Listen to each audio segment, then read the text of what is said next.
Hey, what's up guys, it's Apollo Uchiha here and welcome back to my channel. Today I am back with a new story. The name of the story is What If Naruto Revived the Dragon Summoning Clan? And yeah guys, it is an unscripted story and my own idea. Now before continuing this, make sure you leave a like and subscribe to my channel if you like the content of this channel, and follow me on my Meta What If channel as well.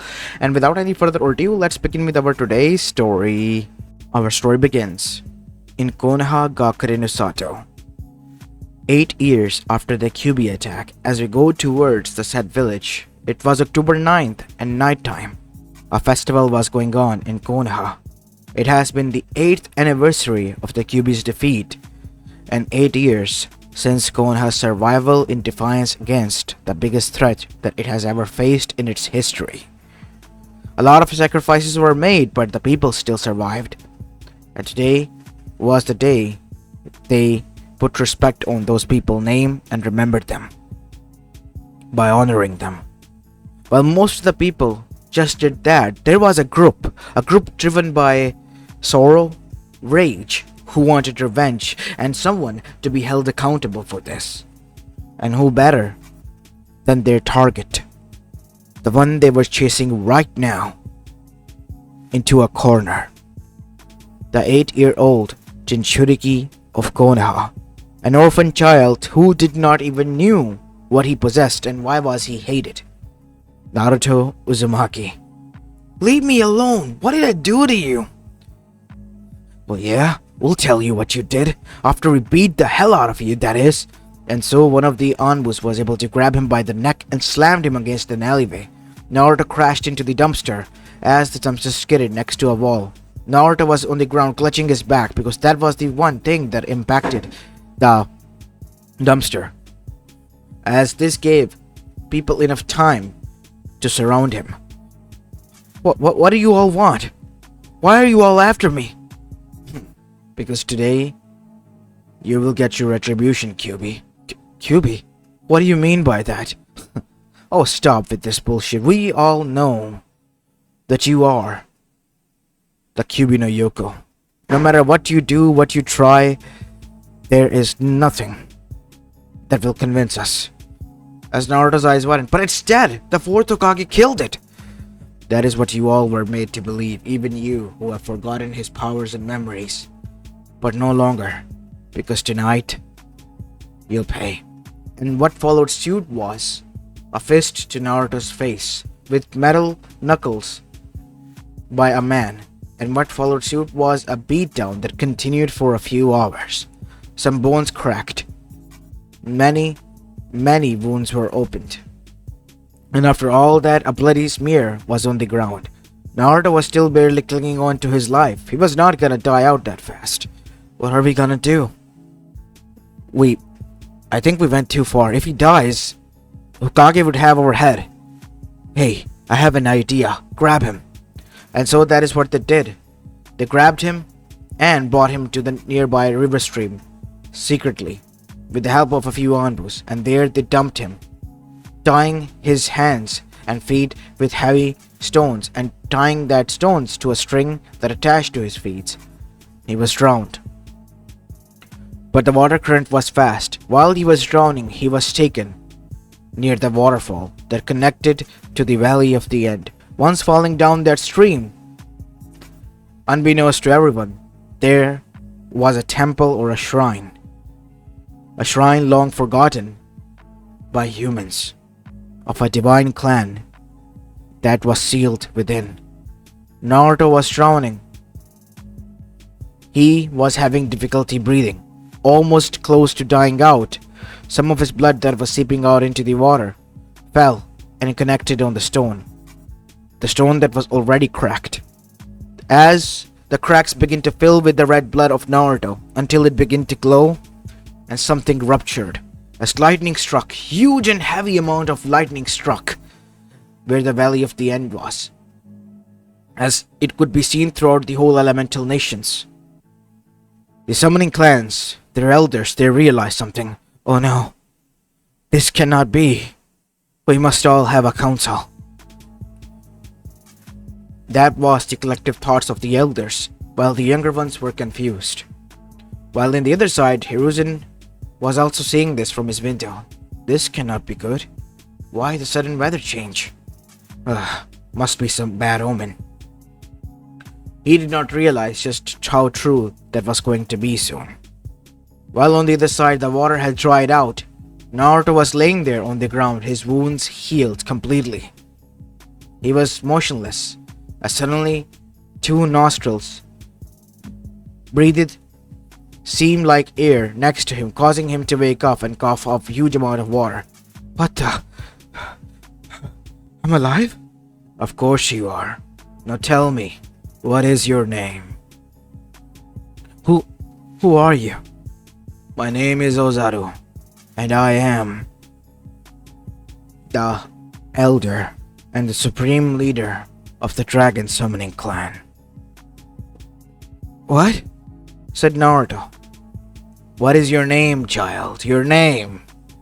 Naruto. I see. I, Ozaru, hereby pledge my loyalty to you, and would allow you to summon me personally in each and every battle. I don't know what to say. You don't have to. As Naruto, whose vision was blurry and he was tired, tried to get close as he collapsed, Ozaru was still holding on to him as he carefully placed him on his back and then flew it to the air, arriving at the summoning domain where his home was, the destroyed mountain, which had a lava core that was dried up. Ozaru breathed his heavenly blue flames into it and reignited the mountain that was once considered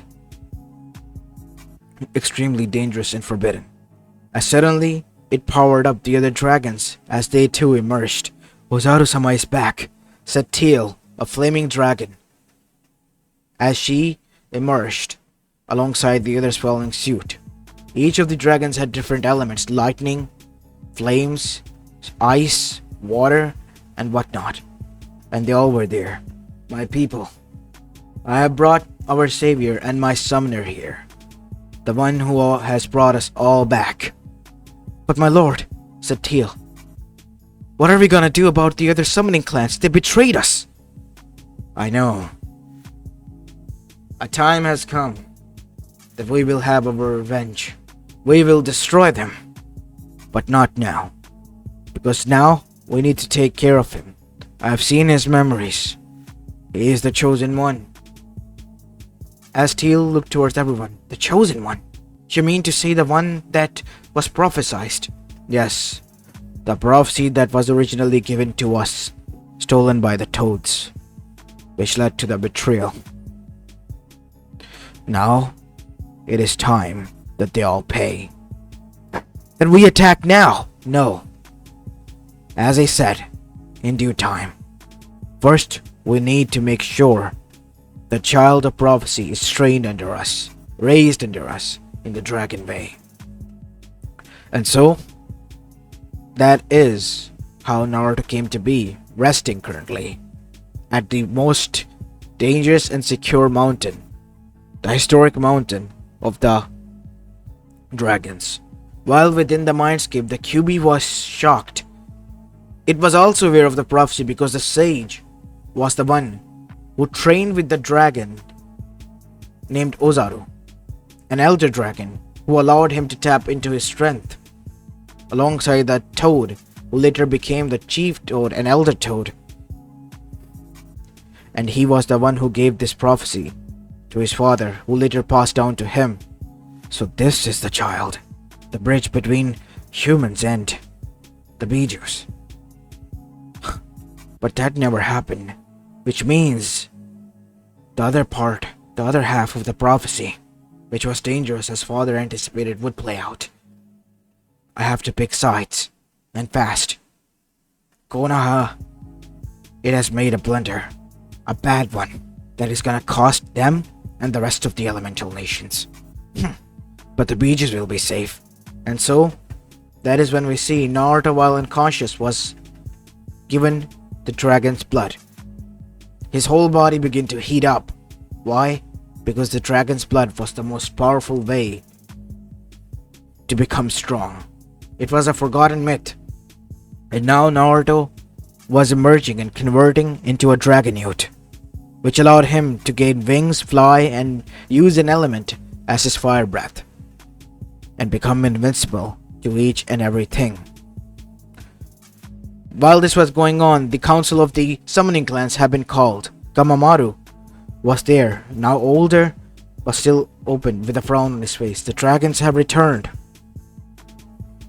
as Manda, as well as Enma, and the slug was also there. What are we gonna do? We have to make sure that we approach them cautiously. Are you insane, Gamamaru?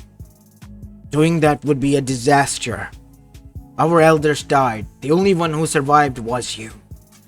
I know. And that is why I say we do this cautiously. We have to win their trust back. And when the time is right, we strike again. It has worked before, it will work now. You think the dragons are idiots, said Enma. They are fools who would listen to us again. You have fallen. Your ideologies have fallen, and they are useless, Toad Elder. You would listen to me, boy, because what I say is for best for everyone's survival. Look, the world doesn't know that we have the secret alliance and what we have done, but if it got out, things could play out very dangerously. But what about the child of prophecy? He's the one who awoken it. He is our threat now, an enemy. And I know just the right person to play with to make sure he becomes the enemy of the elemental nations. You're playing a dangerous game, Toad. The ones that's gonna cost everyone. No, it won't. It won't. I won't allow it to happen. As now, we see, while the Akatsuki were busy playing checkers, the Toad was playing chess. And the dragons were playing 4D chess because they already had anticipated this would happen. Jiraiya was called and was informed of what has happened. Jiraiya returned back to Konoha and questioned his sensei. Naruto, he should be at home. I checked, he isn't. Turns out I investigated. His blood samples were found at the Valley of the End where the water has dried up. What? The lightning that struck down there. Heavy amount of it that night. The night it happened. It is the indication. So you mean to say that Naruto? Yeah, the great Toad Elder said that he is now a threat. And we all need to deal with it. We alone can't deal with him. He has an armada of his own, of demons. We have to call on the others. Tell them in a Kage summit. Fine, I'll do that then. And that is what they did. Within a few days, Kage summit was called and the hunt for Naruto was begun. Posters of his was all over the elemental nation. Hiruzen and Konoha wanted him found and arrested, while the others wanted him gone. Why risk it by keeping him alive? And so, now we see the dragons, they anticipated this and smirked. The world has chosen its destruction. Good thing for us, because we can let loose without any restraint. How's the kids' training going around, Teal? It's going great, Osaru-sama. The boy is learning, and he's already aware of the situation. As Naruto had changed. After becoming a dragon youth, he was somehow from within loyal to dragons. And he was also empathetic towards nature. And enraged when he heard the names Toads and the others, who has been playing God with the prophecy sent by Kami to the dragons, who were betrayed and were like a family to him now. As now we see, a few weeks have passed since then as Naruto was meditating. Within his mindscape, a voice spoke. You do know that Konoha, your very own people will hunt you down. I know. They have chosen their path, and so have I. I'm not gonna back down. They have betrayed me, you, and the dragons. And they have chosen their side. Instead of listening to my side first, they have decided that I was a criminal and painted me as one. Then so be it. What are you gonna do? Destroy the strongholds, the 5 villages, their armies. and the summoning clans. I want you to save the other Jinchurikis as well. It will be done, but those who stand against me will die. Understandable? Good. Then we have a deal. And so, years passed. A few of them. The whole elemental nation was now calming down, calling out Konoha. But then, a dragon was seen. A dragon flying above in the air at the Iron Country. As it landed, every one of the council member, the 5 Kages, the Iron Country had then arrived. My name is Ozaru, and my summoner wishes to speak with you. As Naruto stood atop, and then wings flapped from behind him, dragon wings as he landed. He looked directly into the eyes of Hiruzen. His eyes were blue, dragon-like with slits in them. Hello, Gigi. Naruto, my boy. Why are you doing this? You don't understand what you are all doing. You're listening to some summoning clan that is using you all as weapon. They're gonna betray you all and lead you to your doom. No, that won't happen, because we will kill you first. As activating his lightning armor, A engaged. A-san, wait! But before anything could happen, Naruto didn't move even an inch. He was hit directly into the face with a fist, full strength, so much so that the earth beneath him, his feet shattered. A shockwave bursted out. As Naruto looked at him, as A was shocked because Naruto didn't even move a centimeter. Is that all? As Naruto grabbed his fist, clutched it tightly, causing cracks to be heard, crushing his hand, and punched him straight into the guts, causing him to cough huge amount of blood onto the ground. And as his eyes rolled back into the head, and he passed out on the ground. Bro, said B as he tried to charge. As suddenly Naruto just glowed as he fired lightning from his mouth, which struck directly at B, causing him to pass out. And steam. Listen to me and listen to me well. I am a member of Dragon Summoning Clan, a Dragonute, a proud one at that. And I am going to end the summoning clans. If you all intervene within this war of my clan and theirs, you all will pay a heavy price. And remember, I am just a Dragonute. The dragons, there are thousands of them, and they are all ready and itching for a battle. With that, Naruto's wings flopped. Let's go, Ozaru-sama. And he left with Ozaru. Heed our warning carefully, because we do not wish to destroy you, but we won't hesitate if you go to war with them. Kiri, as well as Kumo and Suna, backed the hell off. Eva was enraged because they realized by Konoha back channels that that was Minato's son. So, Oniki wanted in. For the first time, both Konoha and Oniki and Iwagakure were working close and were going to war with the Dragon Clan with the help of the Toads. The Toads were frightened, but they knew they had to fight. And so the time came. As Naruto stood alongside with Ozaru and the other dragons at the battlefield where the Gamamaru Elder Toad stood. Ozaru-sama, please, Master, silence, you traitor. The time has come for retribution, and you all will pay. Ozaru shook the earth as everyone felt it. A suddenly huge amount of flame exploded from the ground as he charged up his blue breath and fired at the Toad Sage, killing him by roasting him alive. The war has begun. Naruto was slashing throughout the toads, killing them without mercy, and then the slugs as well, following suit by the Monkey Summoning Clan and later on the Snake Summoning. Orochimaru, Tsunade as well as Jiraiya had joined in. In the end, they were beaten so bad that their hands were broken, and they were forced to watch helplessly as their clans got obliterated. As Naruto stood in front of them, as the dragons and the summoning clans fought the war. You know, you are a disgrace to your father. He was a toad summoner. Well, I am not my father.